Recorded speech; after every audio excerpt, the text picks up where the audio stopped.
खेसारी तो बहुत बड़बड़ करता रहता है हो जाती हूँ पवन चीज़ें। सिंह। पवन जी इज़ मूडी, अच्छों के लिए बहुत अच्छे हैं और बुरों के लिए फिर उनके बाप है।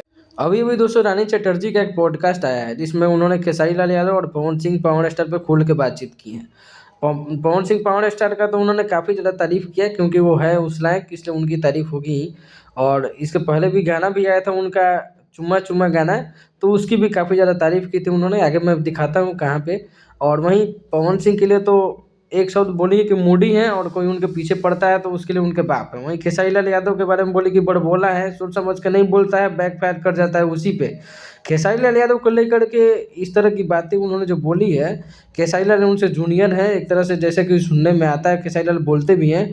और पवन सिंह सीनियर है, और पवन सिंह हर चीज़ में सीनियर है सभी से, काम से लेकर हर चीज़ में, टैलेंट से लेकर हर चीज़ में। वहीं खेसारी की बात करें तो उनकी पहली फिल्म एक आई थी, पहली फिल्म नहीं, रानी चटर्जी के साथ एक फिल्म आई थी नागिन करके। इसमें खेसारी लाल बहुत शुरुआती दौर की फिल्म है और उसको लेकर के एक कंट्रोवर्सी आया था जिसमें खेसारी लाल यादव ने अपने मन का बात सामने रखा था स्टेज पे, सुनिए। आई थी तो रानी चटर्जी ने प्रोड्यूसर से बोला कि इतना गंदा हीरो कहाँ से लेके आ गए आप। तो खेसारी लाल यादव से उनकी क्या दुश्मनी है ये तो हम लोगों को नहीं पता, लेकिन पावर स्टार पवन सिंह से उनका काफ़ी लगाव है क्योंकि पावर स्टार का एक गाना आया था चुम्मा सॉन्ग, विकीपीडिया का वो वाला वीडियो फिल्म से गाना आया था और दूसरा हिंदी गाना था। इसमें वो अपना एक्टिंग दिखाए भी थे पवन सिंह। और इसमें गाने में जब आया था तो इंस्टाग्राम पे कमेंट भी की थी, कुछ लोगों की शक्ल देखने लायक होगी, बहुत अच्छा लगा।